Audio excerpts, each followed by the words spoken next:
अगर आपको या आपके दोस्तों को लगता है कि डायरेक्ट म्यूचुअल फंड इन्वेस्टिंग में एक्सपेंस रेशियो कम होने के कारण रिटर्न ज्यादा मिलेंगे, तो ये वीडियो ध्यान से देखिए। एचडीएफसी फ्लेक्सी कैप फंड ने पिछले 30 साल में कैगर रिटर्न्स बना के दिए हैं। इन रेगुलर प्लान 18.72% और डायरेक्ट प्लान 16.86%। डिफरेंस सिर्फ 1.86% का लग रहा है, तो आपको लगेगा क्या ही डिफरेंस होगा।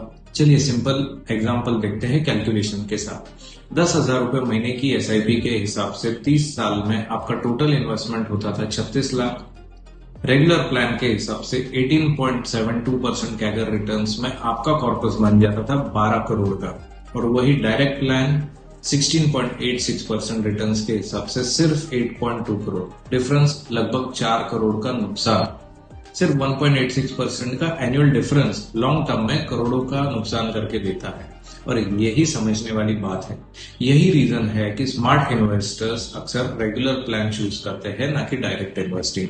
क्योंकि रेगुलर प्लान के साथ सिर्फ आपको फंड नहीं मिलता है, आपको मिलता है guidance, asset allocation support, discipline maintain करने में मदद, और एक AMFI registered mutual fund distributor का एक्सपर्टीज। मार्केट गिरने पर कौन आपको इन्वेस्टेड रखेगा? पैनिक में एसआईपी बंद करने से आपको कौन रोकेगा? पोर्टफोलियो रिबैलेंसिंग कौन करेगा? इन्वेस्टिंग सिर्फ कॉस्ट का डिसीजन नहीं होता है, बिहेवियर और डिसिप्लिन ज्यादा इंपॉर्टेंट है। डायरेक्ट वर्सेस रेगुलर से पहले ये पूछिए, क्या आपके पास में स्ट्रक्चर्ड गाइडेंस है?